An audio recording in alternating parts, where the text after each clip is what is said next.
Forever Dog. From the spacious Forever Dog Studios in Los Angeles, California, and the satellite Forever Dog Studios in Baltimore, Maryland, this is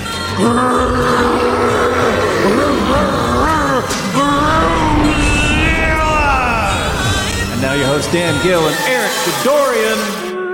Wow, what an intro that was, buddy. Thank you, Wetheads. Dan, you really fucking opened. Can I cuss? Can I cuss on this podcast? Can I ask you that? Can I answer that? Fuck yeah, you can, dude. Fuck yeah. Well, man, you fucking ripped it, Danny. Oh, Danny. Oh, Danny. Thank you, Eric. That's my new. I'm gonna do a new impression. We're gonna each do a new impression. Oh yeah, that's another new segment this week. Every podcast. Yeah. It's called Making a First Impression. That's a good. Hold for the music.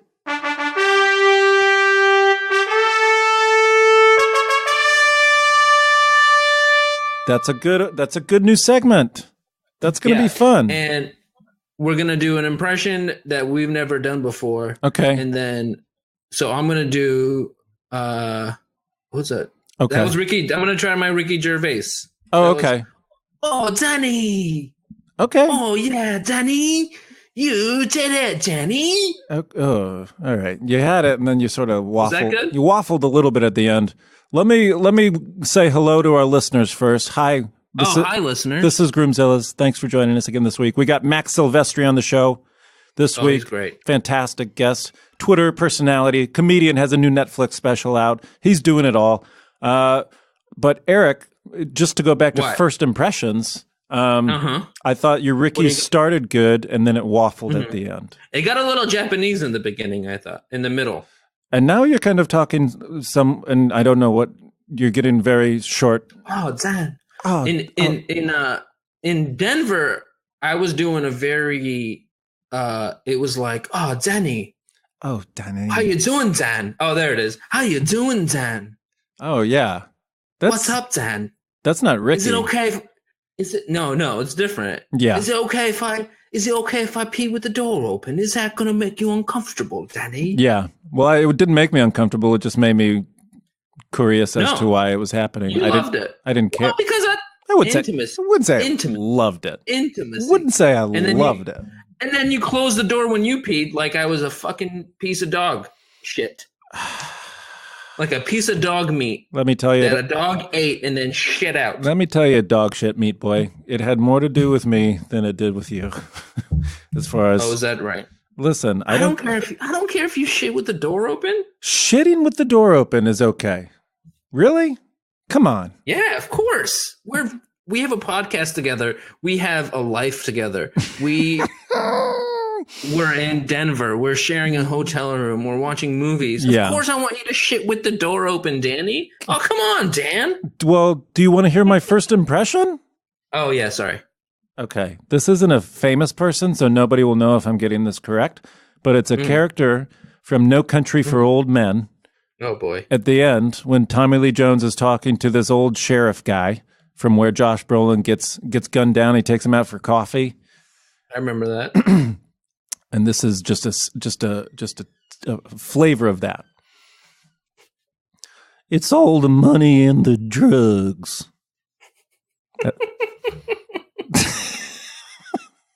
It's a little bit like the vultures in Robin Hood. Yeah. Robin Hood. Yeah. Probably the same too. It's all the money and the drugs. That's pretty good. That reminds me that I'm working on a new Joker in the Dark Knight impression. Oh, let's hear it. Because I've been doing a lot of Batman. I've been focusing on a lot of Batman in Dark Knight impressions. Right. And so this is the one. This is the new Joker one I've been working on, and Drew loves it. Drew, my wife, Drew loves this. This is a wedding podcast. Let's hear your Joker impression. And when I do, please, before I do the impression, I want to get into kind of my process. Because it's a process. My process is I will, when I'm working on an impression, I don't want to say Daniel Day-Lewis it, but it does completely take over my life. And so it'll come out. Yeah. whenever, if I'm talking to the Rite Aid cashier, I'm talking to or we're having sex, or we're having dinner with their parents, it just comes out, and that's my process. Okay, that's how I work. Unfortunately, it hasn't come out on this podcast yet, or we could hear. So this is the Joker impression. The scene, The Dark Knight, and he's this scary guy, and he's this scary guy, and he, so he sees Rachel for the first time, and he says, at one point, he says, "Do you know how I got these scars?" That's not a part of the very impression. Famous Joker. That's the beginning. Do you want to know how I got these scars? And he's like, my wife, and then so I took a blade and I did this to my face. Here it comes. And she couldn't stand the sight of me. That's pretty good. Yeah. I've been working on it. It's hard to get. He does. God rest his soul. He died doing it, but yeah. The way he finished his sentences in that fucking movie. Yeah. And she couldn't stand the sight of me. Oh, there it is. Yeah. That was a little good. Yeah. That was a little good. This has been First Impressions. First Impressions with the Groomzillas. That's Dan. I'm Eric. It's a wedding podcast. We got Max Silvestri on. Later, we're going to talk to Max Silvestri. We got a lot coming up. He's a professional. He's a professional, and he's talking weddings. Long-term relationship. Going to a wedding this weekend. Went to one last weekend. It's wedding season. We got him. We're the meat in the little wedding sandwich. Eric, let's briefly talk about our next new segment that we're going to introduce, but we're not going to do this week. We're just going to introduce this, and maybe we'll start with it next week. Entourage. Entourage. Entourage. Yeah. So you know how everyone does that with Sex and the City. You're a Jessica. No, I'm more of a Kelly. I don't know their names. But Jesse and Kelly's not. You do know their names. Say their names. You know all four of their names. I know that Carrie. Yeah. And I know there's one with an M. Miranda. And I know Charlotte. And I know the horny one. Who's the horny one, Dan? She's the blonde. Who's the horny one, Dan? She likes to get horned up. And it's Samantha. Oh, of course, Samantha. So if you're horny, I'm such a Samantha. If you're serious, I'm such a Miranda. Yeah. And I feel like there needs, because like dudes need everything to be about them, and there needs to be a dude version. Yeah. And I think you came up with this, Dan. What's the dude version of the City? I'm such a Samantha. Well, the dude version is Entourage, which was the brother show to Sex and the City. And so you got your Vinny, you got your Johnny Drama Chase, you got your Turtle, and you got your E. Those are your four players. But you also got Ari in there. And that's not the pecking order. And we're gonna keep it to a 4. I think because I think Ari represents the Magda. With most women identify when you ask them what Sex and the City character are you, they're gonna say Magda. Okay.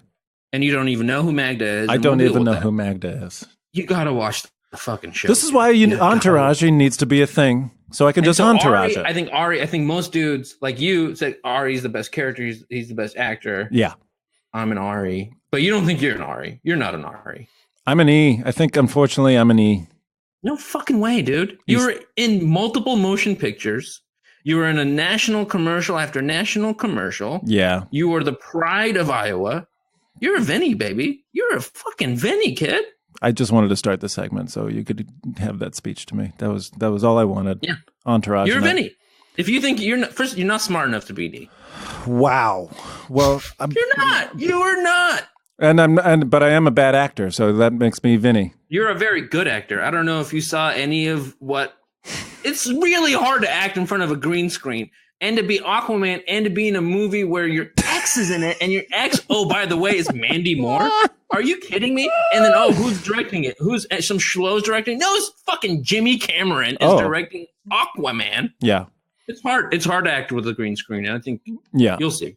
I'll see. You'll see when you get there. We're short on time. Let's keep this thing trucking right along because not only are we gonna do I do's, I don'ts forthcoming, we're also going to check the hunk hotline, which we haven't done in a bunch of weeks. But right now, I'm checking the clock over here, Eric. I don't know what time you got in Baltimore. I got 9:59. Yeah, it's time for the Nup News. Play that Nup News music. Dun, dun, dun, dun, dun, dun, dun, dun. This is the nuptial news at 9, once a week on the 9s. Listen to Nuptial news if you can on the 9s. 9 a.m., 9 p.m., whenever 9 works for you, you're really going to enjoy the experience. It sounds like you're just saying no in German over and over to the concept of nuptial news at 9. Eric. 9. Yeah?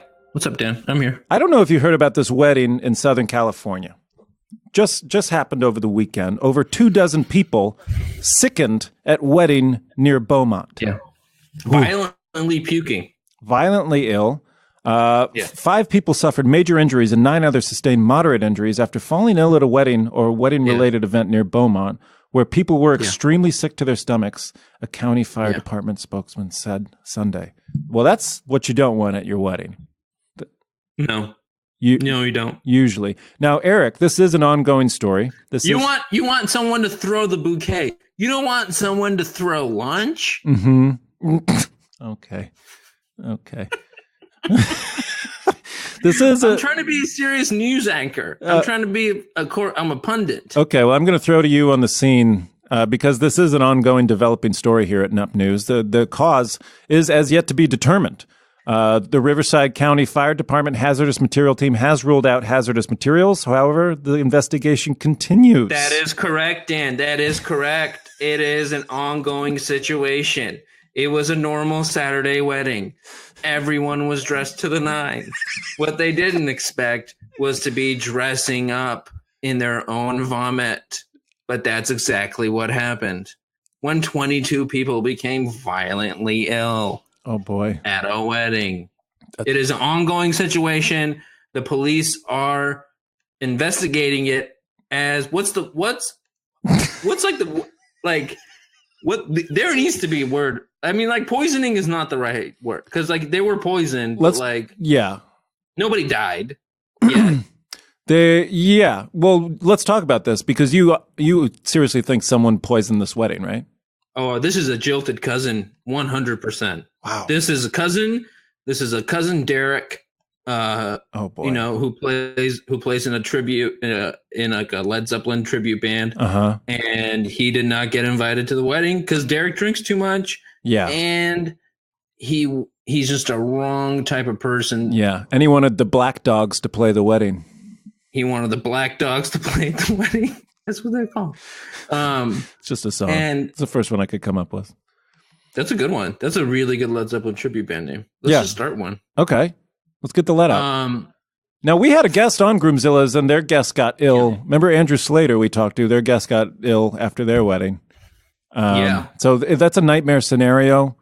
But that was like 2 people, right? Wasn't it like 2 or 3 people? Yeah, and when it had something to do... 22 people. Yeah, and this doesn't feel like something went wrong with catering. This feels... I mean, it sounds like to me like one of my favorite wedding movies of all time, probably my number 2 wedding movie of all time, Wedding Crashers. Oh, yeah. Great dramedy. Mm-hmm. We forgot to mention that in our conversation with Max Silvestri. Forthcoming. I was going to mention it, but it didn't come around to me. The Visine. I think somebody was upset that they didn't get invited to this wedding. Oh yeah. And I think they took some steps to make a lot of people puke at this wedding. Okay, well that's pretty. It's going pretty far, but as we said, this is an ongoing story. We'll have more for you next week on this wedding poisoning. That is correct, Dan. That is correct. Eric, back to you. No, you throw back to me. I'm live on the scene from Beaumont. Back to you. That was really good. You should say the last line. Say the Riverside County Sheriff Department is investigating whether there was any criminal culpability involved. Eric? The Riverside police guys are checking it out, and if they see a couple, it's gonna be in a lot of ability to see if there was puking on purpose. Back to you, Dan. Thank you, Eric, on the ground there in Riverside County. This has been Nuptial News at 9. More next week. That was the Nup News. Oh, that was good enough news at 9. Just can't wait to see. That was good. Can't see wait to see what happens. I love a developing situation. Love a developing situation. We're gonna have some news for you next week. Eric, I forgot to ask in our new segment Entourage it. Who would you? You did forget to ask. Who would you be in Entourage? I think everyone knows I'm drama. Johnny Drama. I'm ugly. I'm old. Oh boy. I don't work. I leech off of you. Oh geez. None of this is true. Get kicked around. Mm-hmm. You're on my headshot's really old. When you fall in love, you fall hard. I really want calf implants. You're just describing drama. You're not describing the. All that shit is true about me, though. All that stuff is true. I do want calf implants. What? Oh my god, yes. Oh my god, Eric. Do you remember our hunk hotline? Oh my god, I do. For those of you who are new to the podcast, Groomzilla's has a hotline if you want to call in for advice at 626-765-4995. That number, once again, Eric. 626-765-4995. It's the Hunk Hotline. We're open to wedding-related questions, non-wedding-related questions, and now we're going to open it up even more. Tell us a fun wedding story. Yeah. We're open to comments now, not just questions. Call them up. Call us up. Take as long as you want. Couple of phone calls, part 1, part 2. Please do the podcast for us. Actually, if you could fill about an hour. Because guess what, wetheads? I know you got a groom. I know you got a wedding story. I know you do. That's 626-765. You gotta sing, child. You gotta sing. 49.95. That's the Hunk Hotline. Eric, I bring it up because for our do's, I don'ts this week, we're doing an I do's, I don'ts this week, and it's regarding the Hunk Hotline. We got a caller in. He's got a specific question. Let's just roll the message and then we can talk about it. Hi, Dan and Eric. I'm a big fan of the show. First time caller with a question for I do's and I don'ts.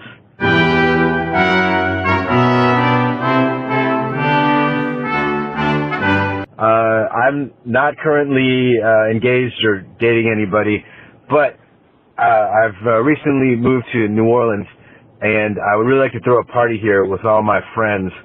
So I'm wondering if it would be acceptable for me to fake an engagement and then schedule a wedding here to then be, I guess, to play out the rules, have to be called off at the last minute after everyone had already booked travel and so forth.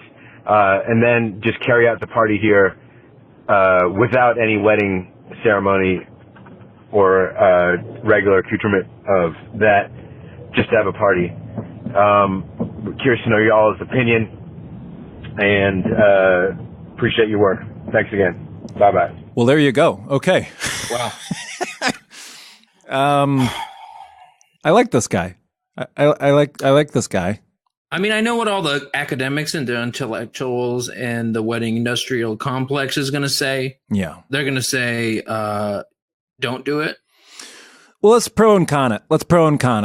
Pro, you get a fun party with all your friends in the city you just moved to. You're in Nolans. You're gonna go on Easy Street. That's fun. What's a con? Maybe crying wolf. I don't see, honestly. And you know me, I'm a cynical fucking. I want there to be. I'm looking for cons. Baby. Okay. I'm looking for cons. Yeah. I'm an equal opportunity employer. I'm looking for a fucking con. I don't see any in this situation at all because one, what? Well, of course there is a con to saying you're married, isn't. Eric. No, there isn't. Okay. What about what's the con? Oh, we're in New Orleans now, one of the greatest American cities left. The con is you're conning your friends into paying money. Paying money maybe they don't have to spend, Eric, to come on a vacation maybe they shouldn't be taking right now with what's going on with Bruce and work and the new Mitchell project that just came in. I shouldn't be going, but it's his wedding in New Orleans. I better go. Oh, and now I'm in New Orleans and I forgot about Bruce and I forgot about the Mitchell report and I forgot about doing steroids and I'm now just in New Orleans. I can cut loose and oh my God, thank you for my friend who's made me see the light of my fucking stupid life. Hey, let me volley it right back. If my life is so stupid, Why do you want me to come right down to New Orleans and spend time with me? Also, because I love you, you son of a bitch. I fucking love you. I love you too, friend. but I'm so fucking lonely. Listen, and nobody comes and visits you. I don't. You just moved there. I don't know. You don't even know the city yet. I've been in Baltimore for fucking 2 years. What are we talking about now? No one has. What are we talking about? No one has. I'm talking about the caller, all Eric. All this goddamn sling money. Eric, you fucking go to New York. I'm talking about the caller, New Orleans. What are you talking about? That's what I was talking about. Oh, okay. Do you want me to come to Baltimore? I don't know. I mean, whatever. Okay. Just for a second, you were saying Baltimore, and you said something about sling money. Did I say Baltimore? Yeah, you were like saying I have sling money. I got paid, but it's not. Going back to the caller, I will say this is a cry wolf situation, and when this young man or boy decides he one day wants to get married, what is he going to do when all his friends say, "Hey, boy, you're crying wolf again, and I'm not coming. I'm not falling for this one again." That's when you bring the wedding to them. That's when you go, "Hey, what are you doing right now?" Yeah. Oh, I'm at the Sizzler. We're about to hit the salad bar. Hold on for a second. Let me introduce you to this priest, a choir, and my wife. You're at a wedding at a Sizzler. Boom. Wedding brought to you. You pay it back. Pay it back. Oh, okay. So like it's a process. It's a process. It's a process. Right? So yeah, maybe when I am in New York and like adapt or die. Maybe you could adapt and like take the train up from Baltimore next time, and then What are you talking about New York and Baltimore for? Oh, yeah, the adapt or die thing. Just what you said. Adapt or die. Adapt or die. Adapt or die. It's all the money and the drugs. I honestly, I think it's cool. I think more people should go to New Orleans. I don't think if you haven't been to New Orleans, you should go. And it's a cool way. It's a cool way to get your friends to come. Okay. I would just say, caller, I don't think they gave their name. I don't think you have to dupe people into this whole wedding side of things just to get people to come. Just say, hey, if you can swing it, come down. We're having a good time. Then there's not this cloud of sadness when like everyone finds out, like, not only is he not getting married, he doesn't even have a girlfriend. Like, he's just lonely in New Orleans. Just have a party. People like parties. Yeah. I mean, I think that nobody's going to come to a party in a city that they don't live in, though. It's true. It's the only way to get people. It's the only way to do it. It's the only way to do it. And I think, sure, is there going to be 5 minutes when everyone is there dressed up with a present, and then you're like, oh, well, hiccup. I was lying the whole time. For sure, there's going to be 5 minutes where you're like, what the hell? What? What's going on? What? But then that's going to be like, oh shit, we're in New Orleans. Let's fucking party. Guess what? Buy us all a drink. And then you got to buy probably like, all your friends a drink, but that's it. Okay. Well, that's a good point. Here's what the trade-off with the booking of the travel, which he was so specific about, making sure you have to give them. You have to give them. You got to feed them. Yeah, you got to feed them. You got to show them a good time. The whole shebang too. You got to eat dinner all by yourself. You got to do wedding all by yourself. Sunday brunch, you got to do all by yourself. Yeah. So if you're ready to pony up for all the goodness that goes with the wedding, giddy up, cowboy. Settle up. That was I do's, I don'ts. Did we ever play the music? Play it right now. God damn it! This is a horror show of an episode. There it is. God, I love that music. Dan, I'm excited about our guest.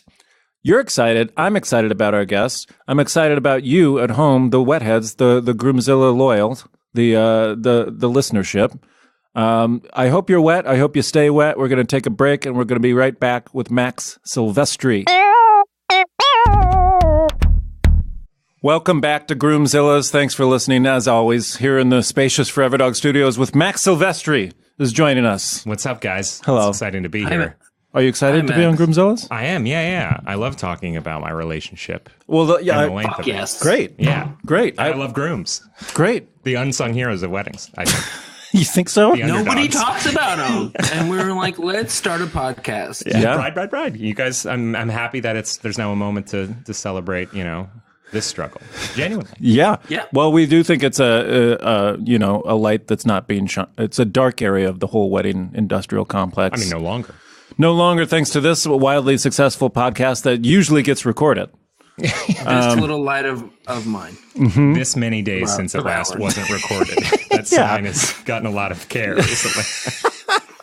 You do need to hang that up. And then it's a sad day. It's going to happen again. That's the worst part. Eric and I are stupid enough that we will make the mistake again of not recording our own podcast. You should create kind of like a false backstory about just many episodes that you speak about. That's what that aren't recorded. So just start creating, this whole alternate universe that people can never hear. Of wildly successful shows that you really should have been there. Prince Harry was on. Yeah. He only had 5 minutes, but he just kept going. His handlers were like, wrap it up. Yeah, and he had some insights to Meghan. So much. Yeah. He talked about the swastika. He talked about his mom, and we lost it. We forgot to record it again.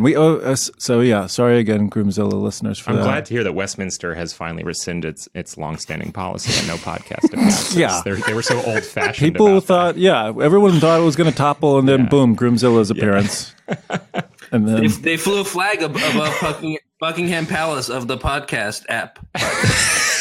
And you're like, oh shit, it's on. Oh man. Oh shit, it's on. Apple podcast app too. They really picked a side.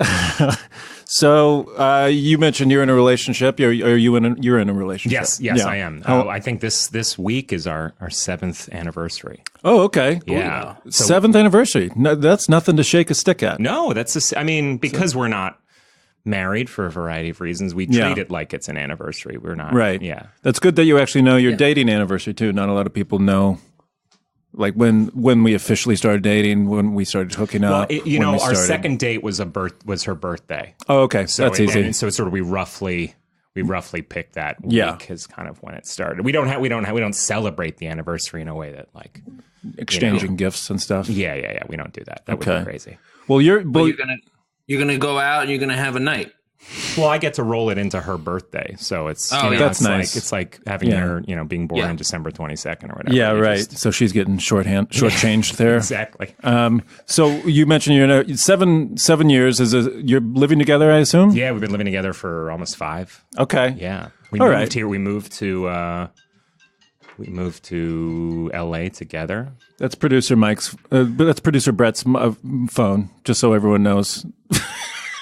It wasn't mine. We're recording. You guys moved to LA from New York City, right? Yeah. So we moved together 3 years.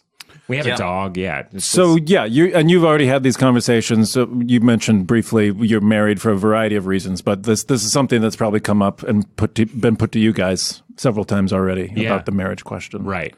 So what is your response? What's my response to why we haven't been? Why aren't you guys married yet? Reason number 1, go.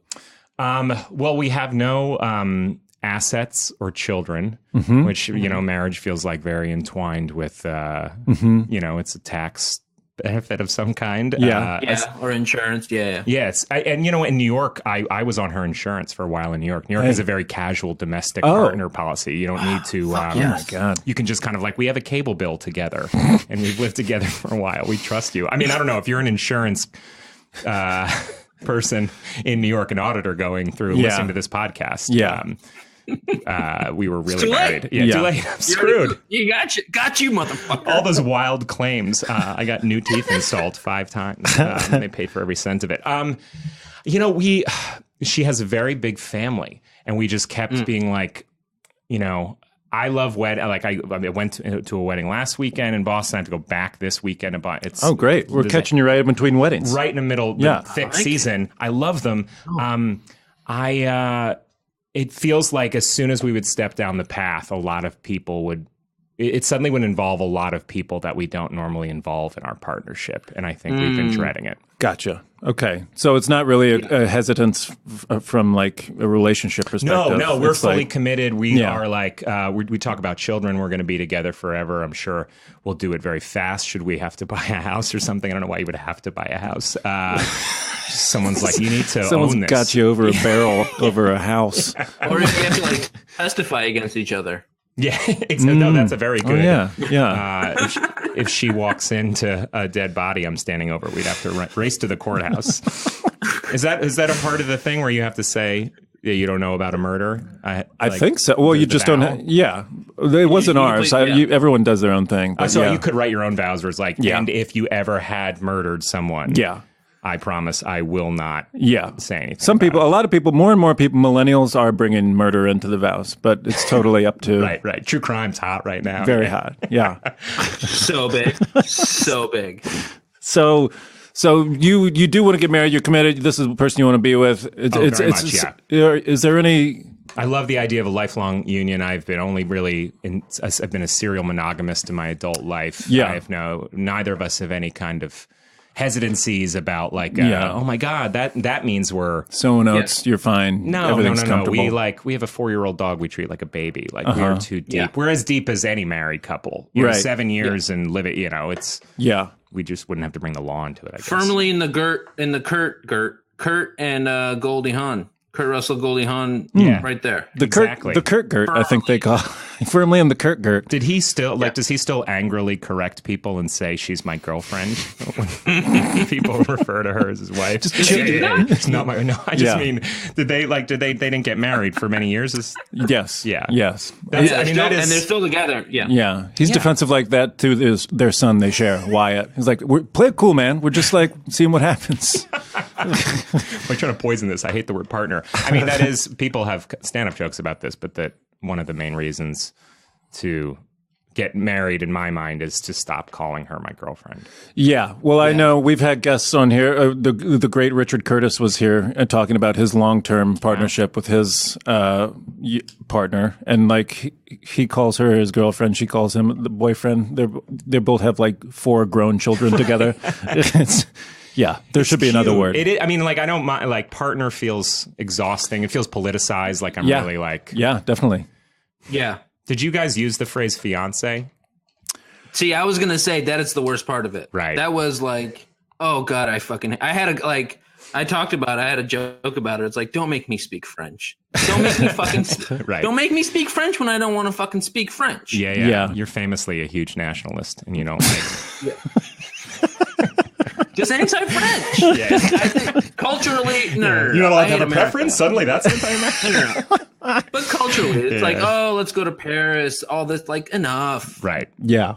No, I never really dropped the fiance that often. It wasn't a long engagement, number one, but also I would say girlfriend, and then like I could correct to say fiance. This person I'm talking to, I won't be talking to in like 3 hours. They don't care about the deal. Like, you know what I mean? I don't need to specify to this person I'm only going to spend the a limited amount or whatever at a restaurant. Yeah, right. Like, well, she's not going to be my girlfriend for long. Yeah. That's not what you think. She's going to be even more than that. Yeah. I still think it's dad joke narrative to strangers. I still think it's kind of weird to say wife, because I still like it just sounds oddly braggy for some reason. Right. Like when I'm maybe this is just possessive. Me. Yeah, like, oh, my wife likes those. Like, what? Like, my wife, I'm telling you, but then I'm married now. Sorry. It's like working in information. Hard not to say like Borat. It's so hard not to say like Borat. Really did lose. It's hard. It really is. Yeah. I mean, I would say he had as much of an effect on my and then a 1-syllable word. I mean, like, it's hard for me to really not hear. Really? You know, like, I strive. My strife. My strife.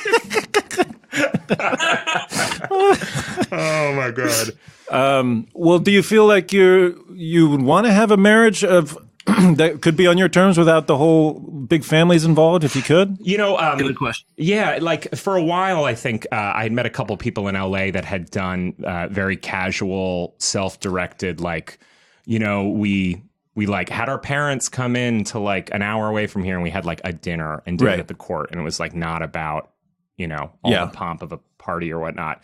So like part of us is like, oh, that would be really nice. A lot of people, especially her people, would be mad, but like, who cares? The whole point is like, we're not trying to satisfy them. But then for the first time, someone said to me, this guy who really had been like anti-marriage, like we worked together. I don't know him that well. And he's always like, look, I always never thought I would get married. And I was like, I'm like, this after he got engaged, you know, he's like, look, I was the sort of guy, I didn't believe in love. Like, I was like, fuck, it's fine. No one cares. Settle down. I don't know you that well. Like voiceover, like Ray Liotta and Goodfellas. Exactly. I just walked into work. Why are you telling me this? But he did make the point as he was talking about wedding planning, always filled with so many. It's a lot. Her family. Like, I was just like, you're the one trying to pitch me on how great this is. But he was like, it is nice to have a moment it is about allowing other people. Somewhat selfless isn't quite the right word, but like they have things they want to share. They want to share in your relationship because of their own history and stuff. And I think I'm an only child. I'm not super close with my extended family. For me, it was real easy to be like, I don't think about them, so I don't care about this. Right. But like, there's people that are part of your story or excited for you. Like even your parents. Yes. Even just to begin with. But it's like other people that like, hey, like I watched you every afternoon when you were like 15 years when you were a kid, even though like you barely recognize me. This is a nice day to celebrate or whatever. Definitely. Yeah. That's true. I think that's why families, I think that's a good point to like listen to your family, because like a lot of the times, especially with like parents of our generation, probably didn't have the wedding that they necessarily wanted to have. And this is also Which is a problem. 700 people at the Javits Center. I mean, that's my dream is to have just like such a complicated, like, like a 9-hour, like it's almost all ceremony. Yeah. And then just sort of like a quick buffet dinner. So you have thought about this. Yeah.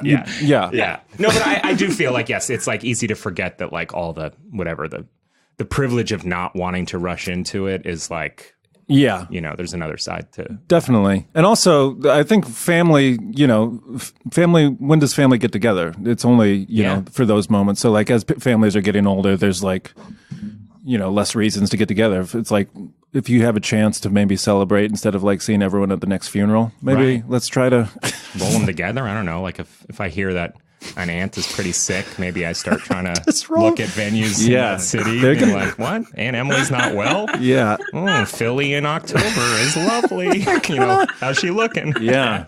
Here's very, very thrifty approach. Yeah. And I think Aunt Emily, she would appreciate it too. Yeah, right. The school bus will be making 2 stops. It will idle outside the memorial. Yeah, but I also like went through the thing. I mean, I know this is called Grimzilla's, but like I've seen a lot of friends I've watched a lot of friendships like friends not be their best. Like every time we keep being like, you know what? Okay, I think in the next year, let's do this. We're settled in this way, or we want to do it. Like some friend will become a nightmare about their wedding, and we're suddenly like, oh. It's both turning me off the idea, but also like, are we going to become like that? You mean where they're putting like responsibility on you as the guest, or just like they're not their best self? Like people that friends that are like, I'm going to do it so chill. It's just going to be like I'm basically going to walk like a mile straight into the woods and just like nod my head, and that'll be the wedding, and I don't even care if people know about it. Like, are suddenly like screaming about you not coming to like the one grandmother's like engagement party that she's throwing that's like for this like just of like, I have yet to see someone, there's exceptions, but I've yet to see someone navigate it in as chill a way as they claim to. It's very tricky because the wedding, the whole wedding of it all catches up to people like that. And because you going in, you don't think you have to kowtow to a bunch of things like that, but you do. You make concessions. It's a serious event with a lot of like, I'm not neurotic, but I am like sort of a little more control-y than I'd like to be. And it's like ultimately going to be an experience that I'm going to like, even if it's like modest or small and not expensive, it's still, I'm not going to be like, I don't care about how any of this is, just have it there on the day. You know, I'm going to be like, is that how your girlfriend is too? No, she's very relaxed. I mean, she has taste, but she's like not high strung that way. I just think she has I don't know, like, so many aunts and uncles and siblings and cousins, and they're all close, and they all live in like Arizona, and they all like, all they do is talk every day on the phone about family gossip and who on which side is in a fight. Man. It's like, wow. Like I've never experienced that before. My family just has a kind of, I don't know, this sort of not waspy, but it's just kind of like it's like, well, we'll just not speak for 5 years, and that's how I'll show them, Yeah. Like, do you have English background? Just I don't know. It could just kind of have like a northeastern, Catholic sort of weird. I get it. Quiet, like, oh no, it's simmering rage. But they all. Right. I feel like as soon as we do decide to get married, it's going to like activate sleeper cells where I'm going to be getting like angry phone calls. Cut them out. You could just cut them out. Or can you not? I would. It feels, I think my girlfriend has a bigger heart and more, more of a connection to these people. So I feel like it would be a tricky. Right. Well, on your side, like your family members? No, my family would be easy. I would have no problem with it. I you would can remove. Like, I don't know. Yeah, I'm going to bring these 3 cousins and, my aunts and uncles. The end. Yeah. And then she can bring whoever she wants. The end. Everyone's happy. Yeah. Yeah. Because my family is like that too. Like they're just like Armenian. They're just like into each other's business, and they always like fucking talk and stuff. And I was like, I don't want any of that. Because my sister had a wedding and they were all there, and there were all these people talking shit and being all judgy in their faces. And I was like, no, I don't want any of that. Yeah. I want it to be like, I want to cut that out. I want everyone who's going to be here out of love and not out of like responsibility or anxiety or like. And exactly 11:05 because it's a flash mob. That was the other big thing for you, is that it was a flash mob. Right. Yeah. And it was like, and that Korean song, I forgot the name of the song. Gangnam Style? Gangnam Style. Yeah. Damn it. Yeah. I forgot the name of Gangnam Style. Well, let's talk about you. The Hoopa Gangnam Style? Is that a joke of some sort of Opa? Isn't that what he yelled about? Hoopa Gangnam Style? Yeah. There's something there. Something. So let's speak to you, not so much your wedding and what that would be, you as a guest at a wedding, because you just said you were at one last week and you're going to one. This is prime wedding season. It is. This was kind of my... I'm 35. My girlfriend's a bit younger. We like our 2 prime seasons over like just barely Venn diagrams. So like I had an intense 4 years and then hers picked up.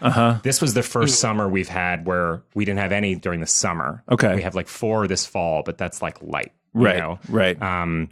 So I'm in trying to dry clean the you're gonna do the same suit? Bourbon. Same suit. Okay. I'm missing a clip on it.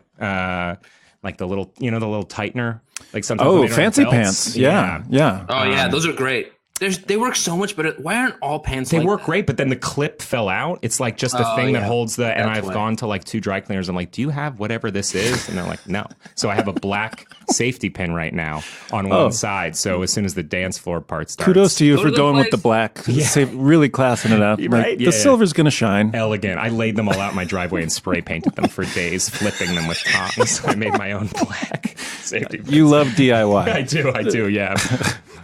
Can I give you a suggestion on where you should go? I don't know if you've gone here. Do you live anywhere near Los Feliz? I do, yes. I live in the Echo Park neighborhood, a hill away. So in the Los Feliz area, there's like, where the drawing room is, that fucking... You saying celebrity cleaners? You sending them to celebrity cleaners? No, in the drawing room... I do know where that is, yeah. Oh, in that complex. In that shopping center, there's a dry cleaning, like, alteration place. And they always have like, that's great. Like they can just fucking fix anything. Oh, that's fantastic. I mean, I always leave it to the last.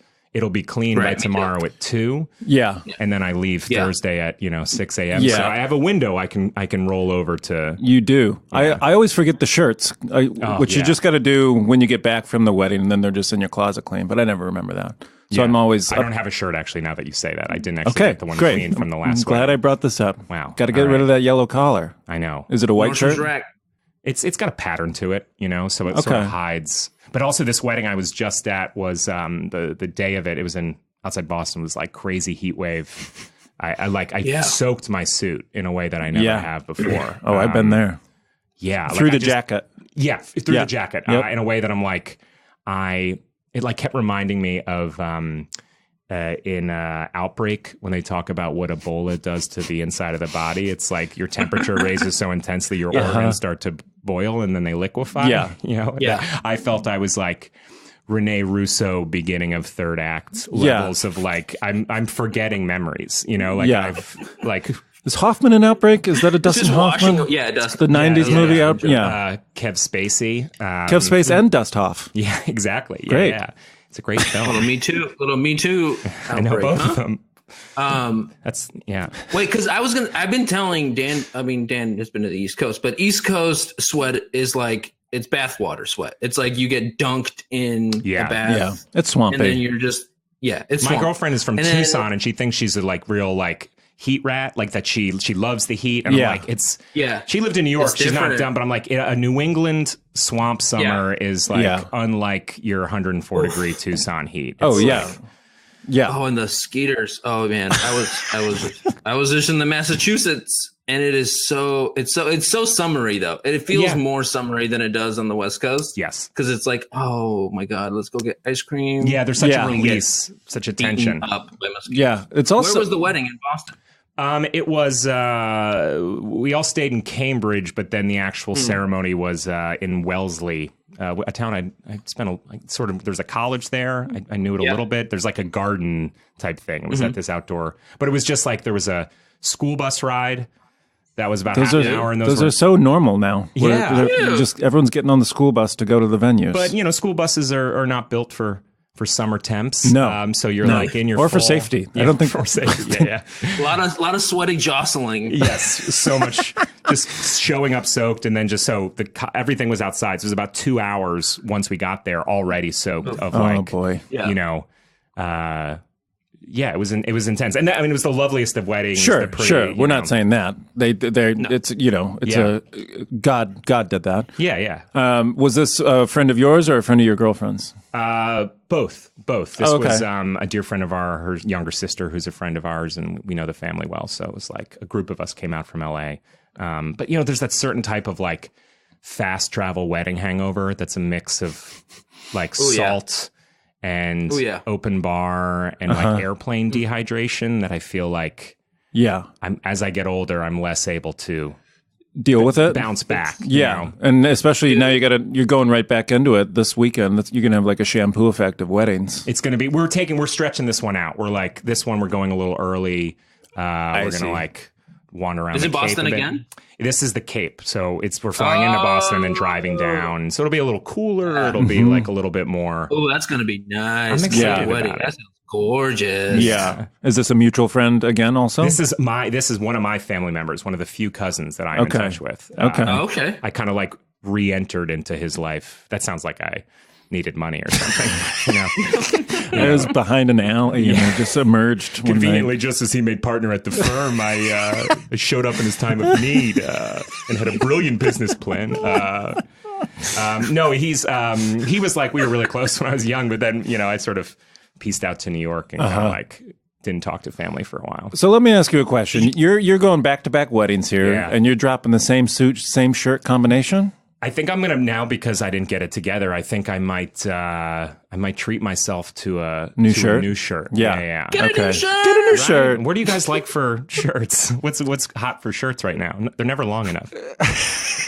I'm a J. Crew guy. Yeah. I've been, and I know J. Crew is going under or something, or they're bouncing back a little bit. Are they bouncing back? They had a tough couple years. Yeah, because they're in like a nether region of nice, where it's like it's too expensive for the quality of clothing it is, but it's not cheap enough for the style. They're too boring. They're too boring. That's me, baby, and I'm off the rack. You're a tall guy. I am tall. Yeah, because my problem is. Their shirts are a little too short. Like I need like a baby onesie that like snaps with a button right like between my balls and my asshole. That's something actually, that like is a little snugger. I want that just so it would stay tucked in. Like I've always wanted to like fasten my shirt down somewhere inside my pants. Should we create Do Tuck It or whatever? That's just like the answer to Untuck It. Yeah. Imagine an Untuck It shirt. Yeah, tucked in. Is this a business plan? Would that be something you'd be interested in? What if MeUndies and Untuck It teamed up such that the Untuck It somehow attached to MeUndies? And they just mailed it to you once a month. Snap it. Snap it. Snap it. Yeah. You gotta say with the attitude. That must be a thing that exists of like somehow attaching your shirt to, holding it down. Yeah, and I've worn in movies and television, wardrobe designers do have a thing because I've worn it. It's like a garter belt you wear around your thigh.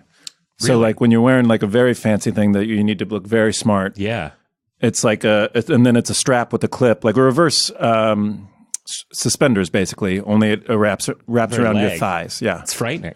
Yeah, but that reminds me of the adults in Ren and Stimpy that always used to creep me out. Remember, there was like the old man; you would only see his weird like sock garters. It's like this the thing to hold up old men's socks. Yeah, it's just going the other way to pull down your shirt. Wow. Max, can I ask you a question? I like that. Have you ever been fitted like your shirt? Like, have you ever like had a shirt sizing? I did it once. there was some online brand that I got like a coupon for maybe like 4 years ago, Woolen Prince, I think. They had a little, I was in New York at the time. Yeah, are they? Yeah. So I had gone for a fitting at they had you could do it online. I mean, you can do it over online or whatnot.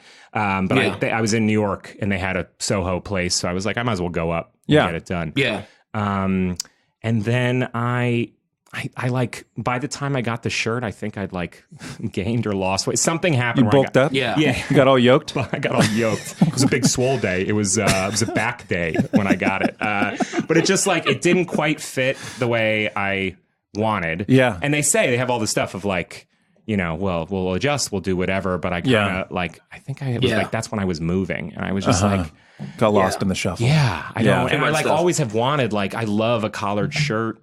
But I've like, dude, it's so worth it. Yeah. Well, go ahead. I was just, do you have the thing where it's too short on the torso and the arms fit, right? Off the rack? No,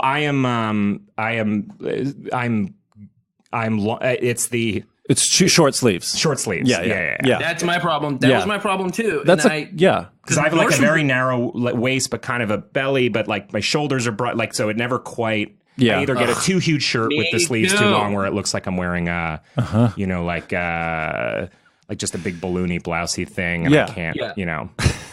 Yeah, but you're like, your sleeves are always like you just worked a bar shift. Yeah, so I'm like in my 20s. I think there's not a single picture of me without my sleeves rolled up, only rolled up, you know, exclusively because that's how the shirt fit. That's how the shirt fit. Yeah. I think the shirt fits. I think it's a generational thing. I think we all went through that. Men of 35, you're 34, you're 35, in your 20s. Yeah, fucking shirts were a disaster. The way you're eating, your body's not gaining mass in like a healthy way. It's all sort of like your arms are still growing. Yeah. And they're getting longer. Jerking off too much. Also, those shirts, and then you jerk off the wrong way, where you pull your penis straight down to the ground. It makes your arms longer. But it's okay because they have a strap for that. You can just snap it. Yeah.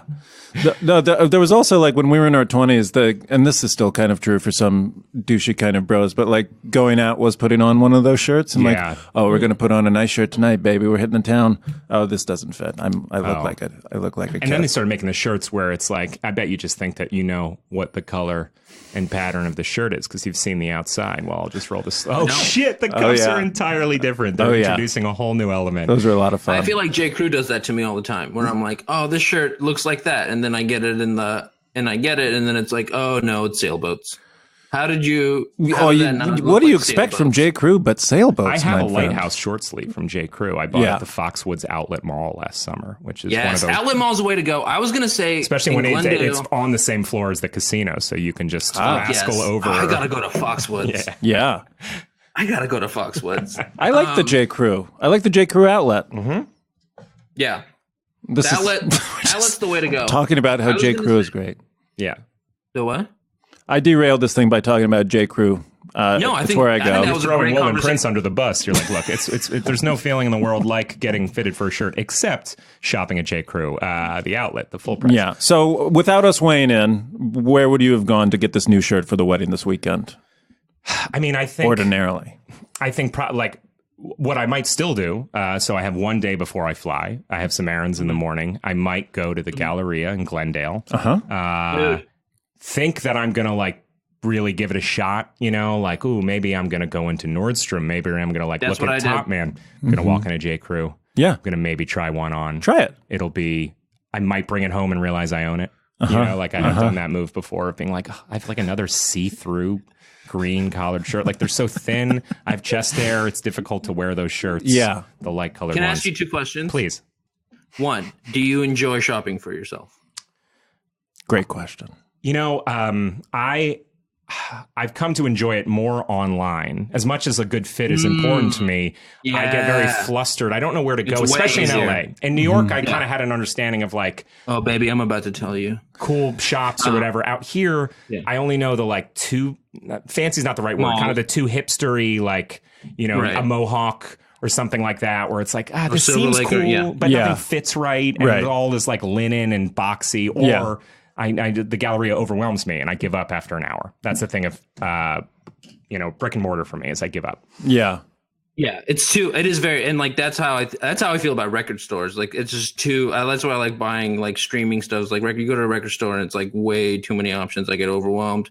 Shopping is for clothes shopping. That's my home space. I went when I got married. I went to Nordstrom's for the first time, and I was like, because I bought a tux online on Etsy, and I was like, the one thing I'm going to spend. My second question was, how much of an object is money? Is money an object?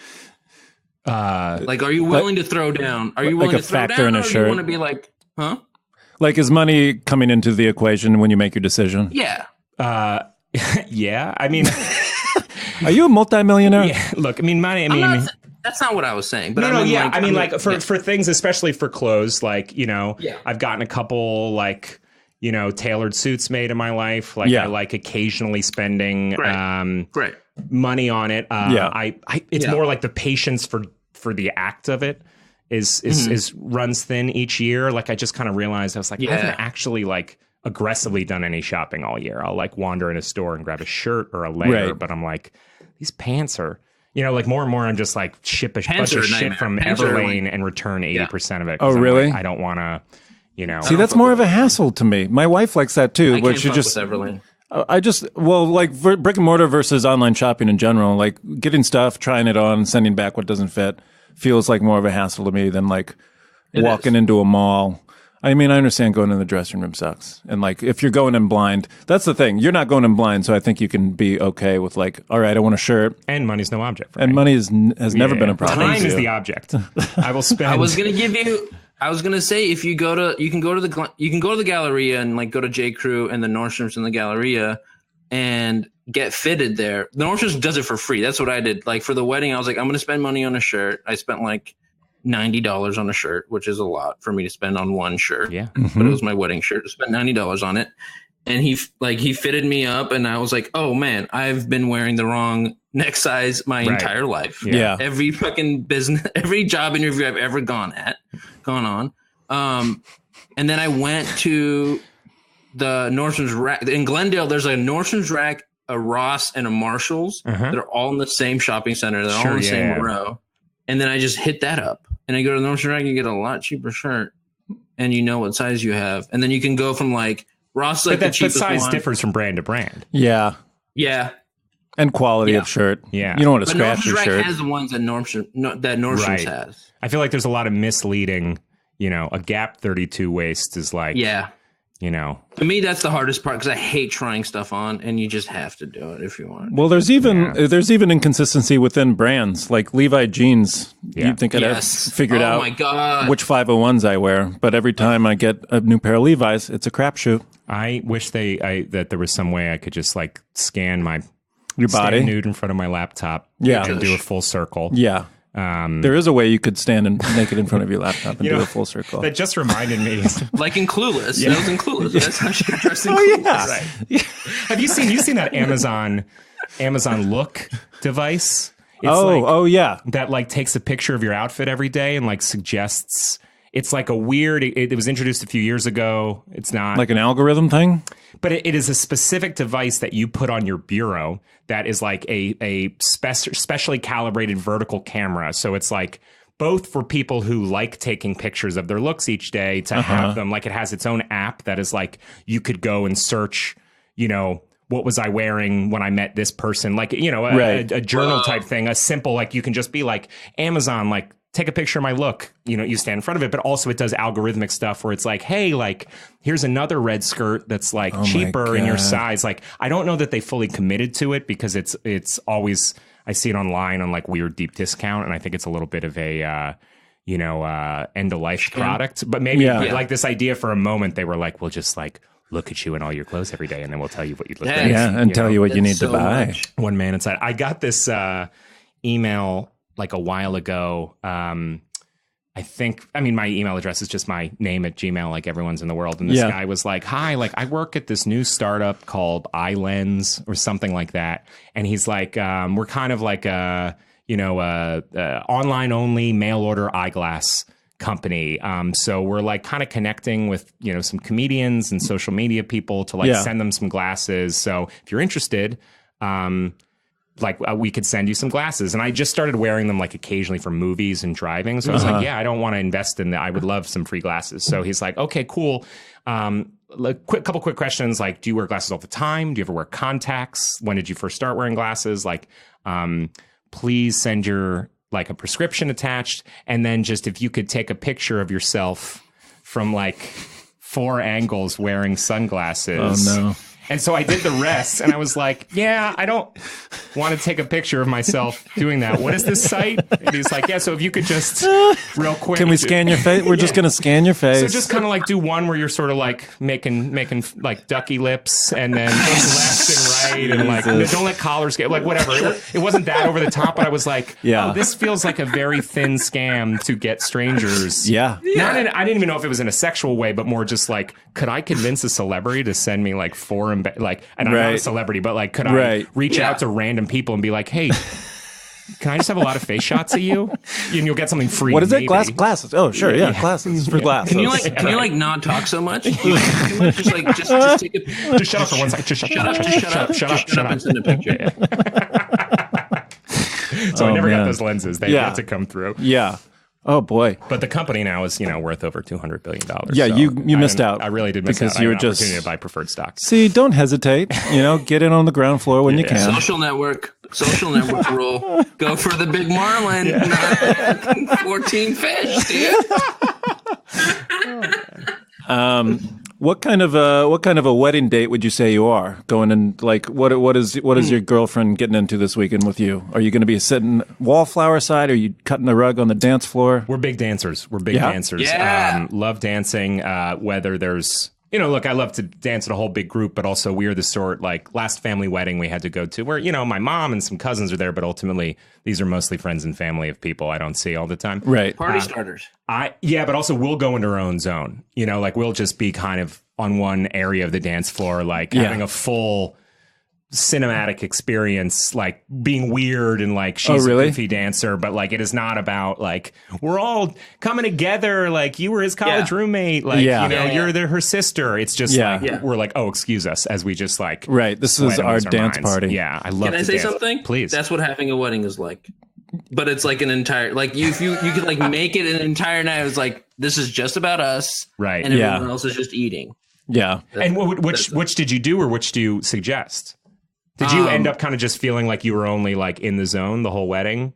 Yeah, pretty much. We got to a place where we just, I think during the planning phase, even where it was like, this is just us.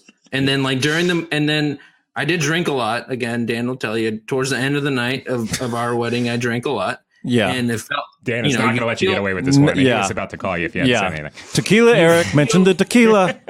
Yeah. You feel like when you're like shit faced, you feel way more like you're in a zone than you are.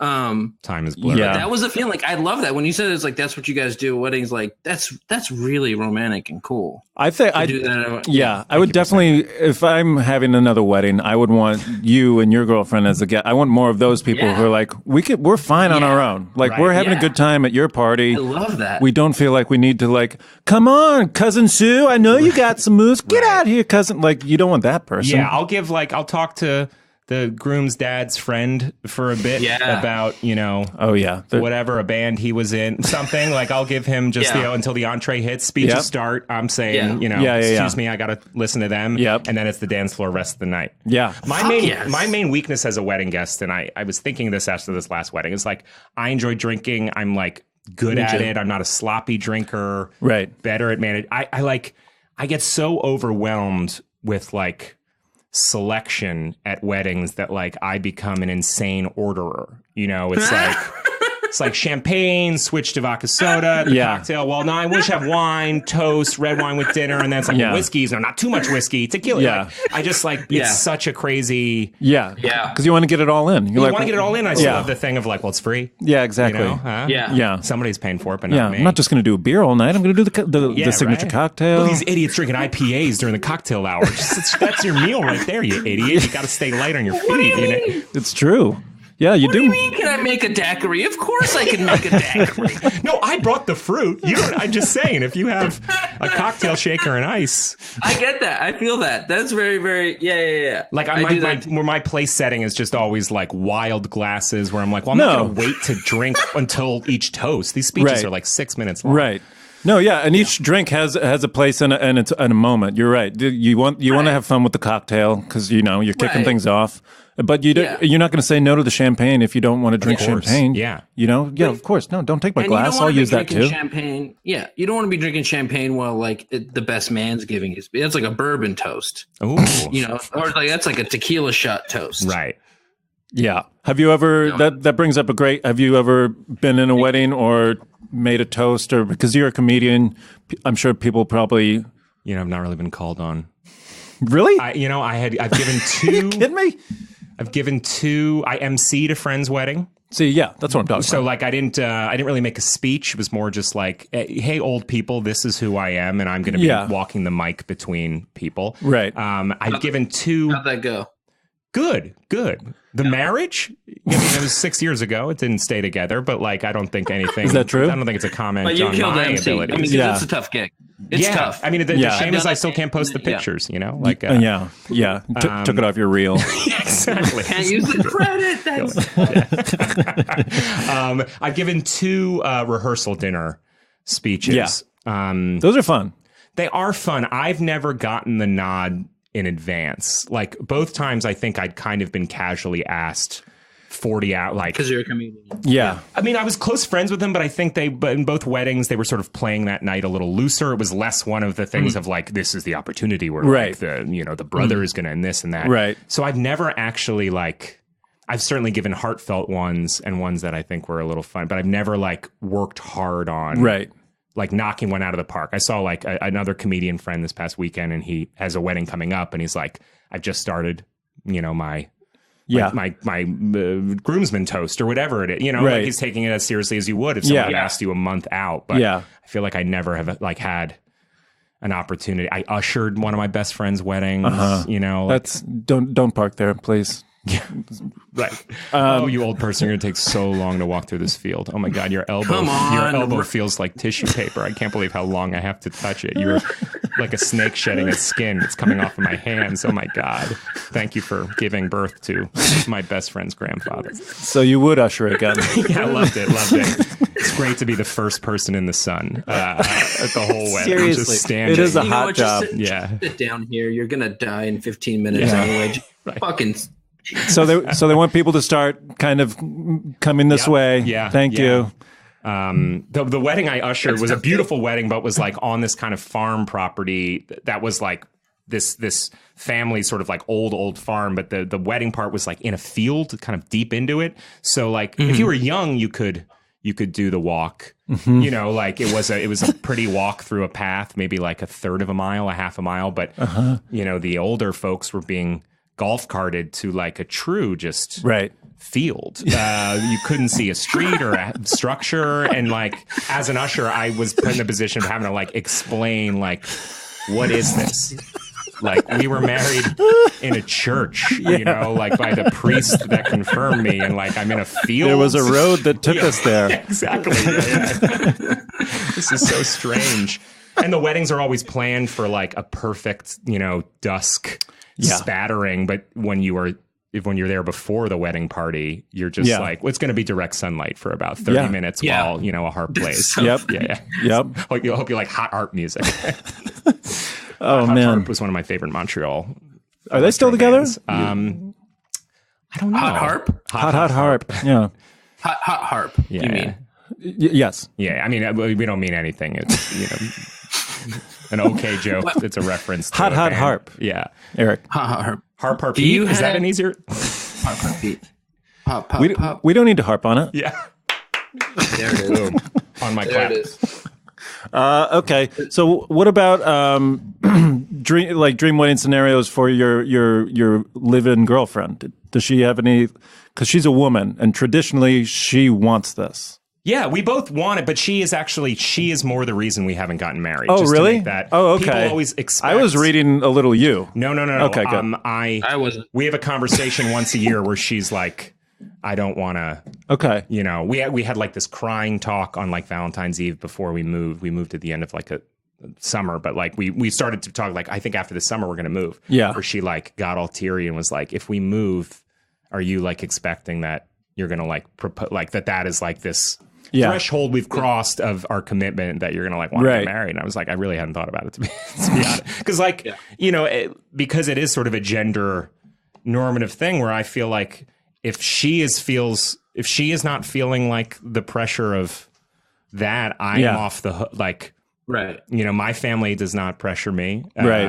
Hers has like is taking the foot off the gas. So it's more like, are you sure you still don't want to do it? Yeah. Great. I'm going to keep not even thinking about it. Every 6 months we'll sort of check in, or I'll be like, I should be saving for something. I'm so full of debt. I'm like a and she's pumpkin probably full like of ground pushing beef. back against like the thing, like the societal pressure too.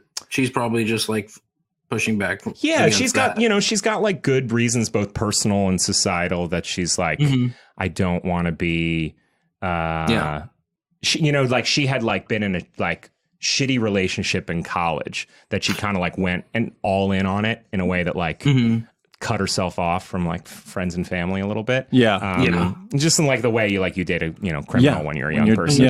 But I think like she still feels the reverberations of like, for sure, you know, am I going to get accused of not being like, you know, she's like, that's why she has so much family and friends and why she's so like good to everyone. Because she's like, I'm never going to again be the like person that disappears into the relationship, you know? That's good. That makes a lot of sense. It is good, and it's good for me. I like that she has an independent life with friends and that she's not, but but it's also like, you know, we want to have kids, you know, in the shorter rather than longer term, hopefully in the next few weeks. And that's all that matters. Next few weeks. Ideally. Also, fucking moving across the country is like having a wedding. Like that is so much planning, and it sucks. We had a party on both ends. Come on, you know. Right. That's true. Yeah. Well, I didn't get a party, but you know, I guess we were well liked in your comedy scene. I mean, I guess I didn't get I threw my own when I left. I didn't get one when I got here. You're right. I didn't get a party. You didn't get a welcome to LA party? I guess someone was like, let's have drinks at the like come over. But you know, it was disingenuous to call that a welcome to town party. There was not like a banner. I'm glad we corrected it though. I mean, you guys, we try to be as honest with our listenership as we can. Well, there's a trust that's built up, and if you were to evidence, if you were to betray that trust, it's hard to get back. Listenerships, they're going to take a nosedive. And you can see that in the numbers week to week. A producer really rides us. Do you have any responsibilities coming up in this wedding that you're going to? You know, this is my responsibility in this wedding is that my mom is now a single woman. My dad passed a while ago, but she's like, you know, it's like we're going to a wedding. I always feel like I got to be a little bit also her date. I mean, she's young. She's not like you know, but I will carry on my shoulders both like you know, this is not a wedding where just like me and my girlfriend can go. That's cute as fuck. That's cute as fuck. That's very cute. I would also say, do you think she feels that way as well? Your mom? Because I bet she's got this intense energy where she like I think time with me is so valuable. Like I'm an only child, like but she would never make me want to feel like that. She would never want to be a burden. So like she's more likely to just be like, no, it's fine. Like I'll just go, you know, making sure you have a good time. Well, broom closet and just face the wall. And like if I count backwards from 1,000, I'll lose time and it'll be okay. You guys have fun. I would never want to be a burden. So like we both do this weird, like really like passive aggressive white dance of like not, you know, just being like, well, are you okay? You're sure you want to do this? No, I'm fine. Do you want to do this? Like, it's endless. There's two betas just like, you know, I'll just eat this carpet. There's carpet in this closet. I'll just gnaw on it a little. I'll pour the filet mignon over my head. It's fine. I want gravy in my hair. Want it. I know we came together, but I'll get home. If you don't want me to ride home with you again, I won't. You guys go. As her voice just starts to alarm dogs. She fades away. No. She's like, I'm flying across the country for a wedding that she's also at. That's like her nephew. And she's like, and like, maybe we could like three of us could get like, you know, lunch one of the days, you know, like we're staying in a hotel a quarter mile. So like I both appreciate the freedom, but feel like, and she's not like a cartoon passive aggressive mom that's like clearly she's truly saying that, and I'm just like, mother, I like we can like hang around, you know, like I know you're so we can work it in, Mom. Yeah. So I don't have any responsibilities beyond, like, I might blow off the Friday. That's my real kind of like bad cousin move. The rehearsal thing? Yeah, I mean, I'm not explicitly invited to the rehearsal dinner. There's like, you know, a drinks barbecue thing. And I'm like, I'll see you all on Saturday. Oh, okay. Yeah. Big time in it, huh? A little bit. Yeah. See, I feel like the Friday, we here at Grimzilla's really like that Friday kickoff. It's my favorite part of the wedding. If you are invited. Yeah. I can understand if it's like on the fence, if you're even supposed to be there or not. But no, I love the Friday kickoff. Because we're going out a day before that, I don't want to hit the gas too hard. Too early. Two nights before the wedding because, I've done, I've done that before where it's just kind of been like, oh, wait, wasn't that felt like the wedding. I like, talked to everyone. I ate so much. There was dancing. I put on a jacket. You know, like, then suddenly it's like, what? Why are we? Yeah. Well, then the benefit is when you go on the real wedding, you have it's like camp, and you have all the stories. Hey, here's this guy, and like with an uncle that you don't even know. And it's like, I remember this guy. Remember last night? Watch your daughter around this one. He's a kook. I'm always bad. I always miss the window on when are we actually going to say each other's names, not for, you know, like, but you're like, oh, so you're always at a table with the other friends your age that you don't know from like the groom or something like that. Like, I'm always like, we're just assuming this comfort, but like, shit, we've been hanging out for 3 hours and I don't think I ever introduced myself. I guess it'd be weird to now make a meal out of it. I always get way too late into it with the people. And I like ride in the hotel elevator and you're like, oh, I'm both on 4. Guys here, huh? Like, shit. Yeah. I also always assume wrongly usually that my partner got the name, and I confer with her later. I'm like, what was his name again? She's like, I don't know. I don't know at all. I don't know who that person was. So often also done the airport ice out, where it's like despite how much intimate love or whatever, the love parade you've both marched in, and like a lot of like toasting on the dance floor, it's just like, we're here at the airport, like you've got a Burger King sandwich, like sunglasses, like we're not gonna the weekend's over together, you know, right. Yeah, as soon as you go through security, the weekend's over. That reminds me, you've been in wedding related movies, correct? I was. I had one scene in this movie, Table 19. Okay, that is shit. Yeah, I delivered champagne to Phoebe Table from 19. Friends.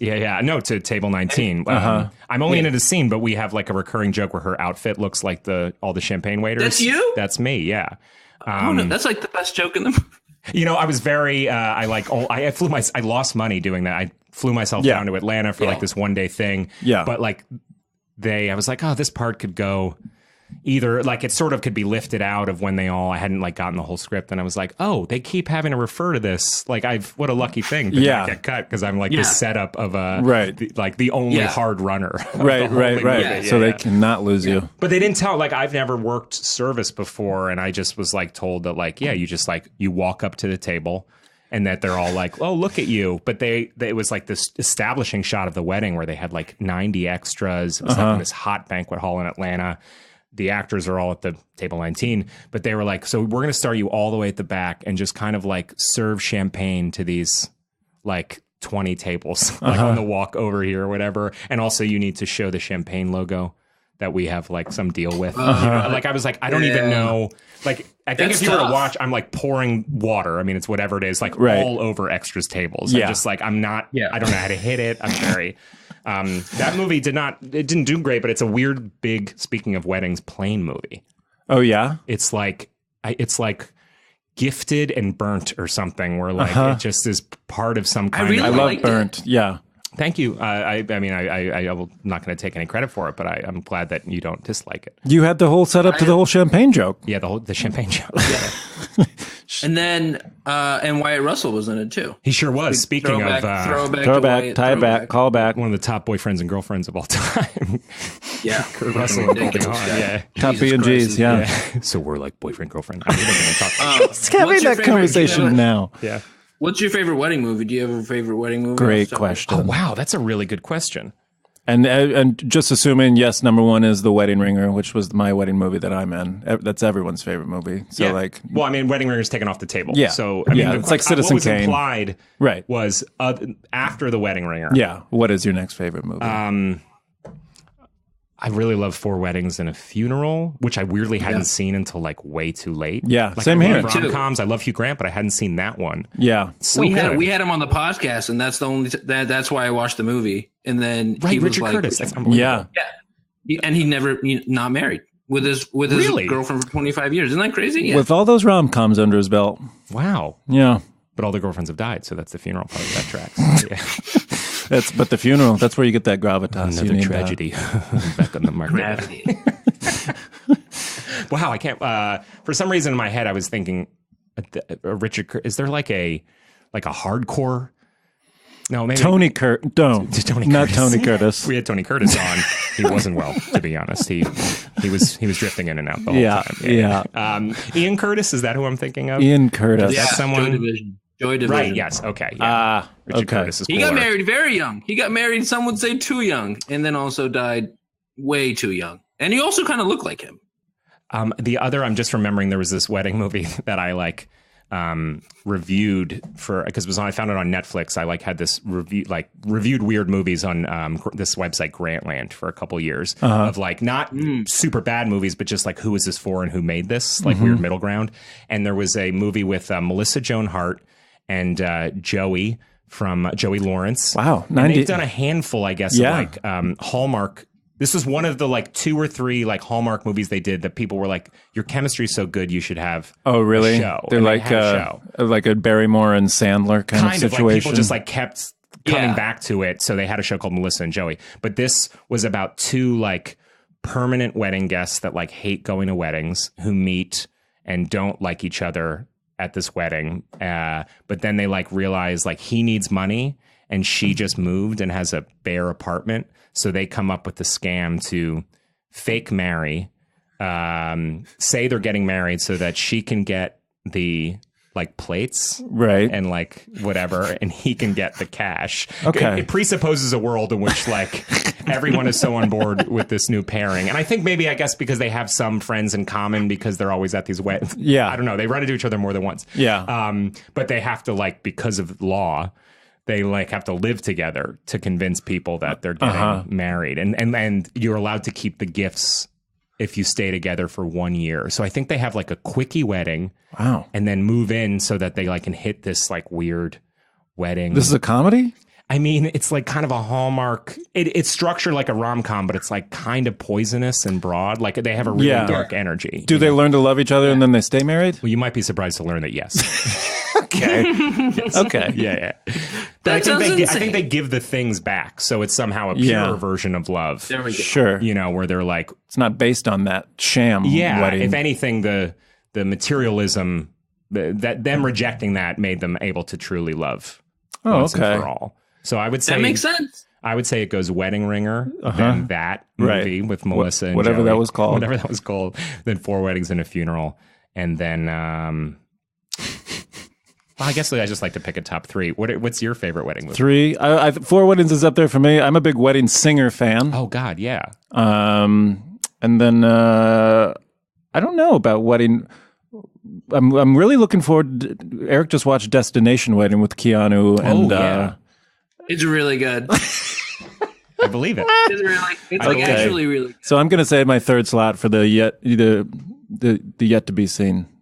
It's weird that there's so many more bachelor and bachelorette party movies than there are wedding movies. It's because people like party movies. I guess I don't like bachelor parties. Yeah. Let's talk about that because I because of the male toxic sort of brouhaha of it.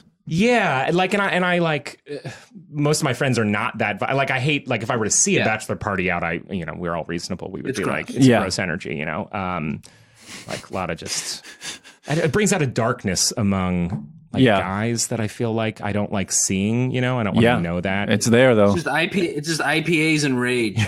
Get that fucking shit out of here, man. I feel at a bachelor party, something always the dark thing that happens is that weird high school friend no one thought would say yes, smoked too much sativa and like went for a cop's gun or whatever. You know, like it gets sour. Or just like, did he come home last night? He's like, he slept on the lawn. Right. Like bachelorette parties are a little like, I don't know if it's like more of an energy of like, you know, we like argued about the spreadsheet or whatever because we all like had a quarter of an Adderall. Right. Screamed or whatever in the pool. Right. Yeah. It's damaging. I think that can be true of bachelorette, but yeah, you're right. We were just talking about this on another podcast. The bachelor party is usually dirtiest and darkest with the married people who are coming to celebrate. Oh man. Because like the dudes who have been like married in the Midwest for like 5 to 7 years and they have families and they have like little league going to Vegas. Right. And then like not coming back to the room. It's just like, right. Just like, hey, what especially when they come to the coast. Oh. Yeah. They're like, so I bought a bunch of stuff off the dark web. I opened a mailboxes, etc. in your name. So you need to go get these weird poster-length boxes of drugs that I had shipped from South America. It's like, oh boy, what are we doing this weekend? We were just going to go see a baseball game. 3D guns. A lot of 3D guns. Oh, man. Well, Max, thanks for being on Grimzilla's. Good luck with the shirt hunt for this week's wedding. Yeah. Thank you very much. I'm going to take your advice. I'm going to go to the Galleria, get fitted, and then get a discount. Oh, Ted Baker is they're up there, but they'll fit you for free too at that really? Ted Baker shop. Is that a physical store? I don't know. That's a physical store. All right, fantastic. It's a British place, shirt place. They're famous for shirts. Oh, that's It's great. In the Galleria too, right? It's in the Galleria. It's in that weird hallway area that goes not over. The Americana part, the Galleria. It's the one. It's the skywalk in between where I don't know where you are, but you're headed to Bloomingdale's. Yes. Yeah. Oh, wow. Thank you, guys. And don't forget to listen to our sister podcast, Mall Talk, right here on Forever Dog. They talk malls. Max Silvestri, thanks again. Thanks, Max. Well, I hope Max finds a shirt. I don't know about you, Eric. God damn it. First of all, I want to be friends with that guy very badly. He was a cool dude. He's a really cool dude. He made a great impression on me. Likewise, Eric. I was during the interview. I was thinking like I could be friends with. Yeah. I mean, if Max wanted to be friends, I could be friends. But I'm not going to make the first move. But if Max wants to be friends, I'll be friends. I was kind of hoping that you guys would be like, "Oh, we should go get a drink after this," and then while you guys are having a drink, you can talk about how cool I am, and then be like, "Let's send him." And then you guys like take a selfie, and then you send it to me because he's really cool. He was a cool guy. I hope he finds a shirt. I hope he finds a shirt. Yeah. And then I could be like, Max, I want to send this to you and Eric. Maybe, do you want Eric's phone number? Then I could give Max your phone number. That would be fucking tight. Yeah, dude. Do you think I came on too strong? Because I was like, I was going to ask you if you thought I came on too strong. No, you're great. No, you did a really good job. Yeah. When I see a boy I like, I do the same thing. I get chatty. I was so pushy. I get pushy with the shirts and the shopping and because it's a lot of, I also, I want him to know LA, my LA. Yeah. Which is Glendale. Yeah. And, I hope I didn't come on. I hope he's gonna hate Ted Baker. I don't know why I said Ted Baker. That was so stupid of me. He's gonna love Ted Baker. I don't know. I'm just so stupid. But sometimes I just say the stupidest stuff. You're being Johnny Drama. You gotta be Vinny. You're fucking Vinny. I'm Chase. fucking E. You came from fucking Queens. You came from nothing. You think you need this shit? You don't fucking need this shit. And you know what? You can go back to Queens any fucking time you want because you're fucking Vinny Chase. That's why. Bro. It's all the money and the drugs. That's not even in the movie. I don't think that's in the movie. Come to mention, I think there's no coffee shop scene. He just talks over. No. It's after the Brolin. They're wrapping up the Brolin bit of it all. Oh, it's not the very end. Now we end. have to end the show, but tune in next week. You're gonna hear my new first impression. Yeah. I'm telling you right now, it's gonna be Anton Chigurh, Javier Bardem's character in No Country for Old Men. Oh, that's fun. Well, maybe I should do something from Dark Knight then. I'll do If you can pull it off, if you got the range for it, sure. She couldn't stand the sight of me. That's really good. It's very unhinged. Yeah. She couldn't stand the sight of me. Oh, there it is. I'm like a dog chasing cars. I wouldn't know what to do with one if I got it. Woody Allen. I'm like a dog chasing cars. Wouldn't know what to do. Wouldn't know what to do with one if I caught it. I'm not wearing hockey pads. What's the difference between me and you? I'm not wearing hockey pads. Like that's what happened to my Batman. It was so good. I'm not the one wearing hockey pads. He doesn't say I'm not the one wearing hockey pads. He says I'm not wearing hockey. You want him to say I'm not the one wearing hockey pads, but he just says I'm not wearing hockey pads. Are we still recording our podcast? This is Thank you for listening, Groomswells. We adore you. We should adore you. We need you. Yeah, and please, if you're still listening at this point, hey, God bless, and please tell your friends to listen and subscribe and review. We love you. That really helps. Thank you. We'll see you next week. Get wet, stay wet. I love you, Dan. Bye. I love you, Eric. Bye. Forever Dog. This has been a Forever Dog production. Executive produced by Brett Boehm, Joe Cilio, and Alex Ramsey. For more original podcasts, please visit foreverdogpodcasts.com and subscribe to our shows on Apple Podcasts, Spotify, or wherever you get your podcasts. Keep up with the latest Forever Dog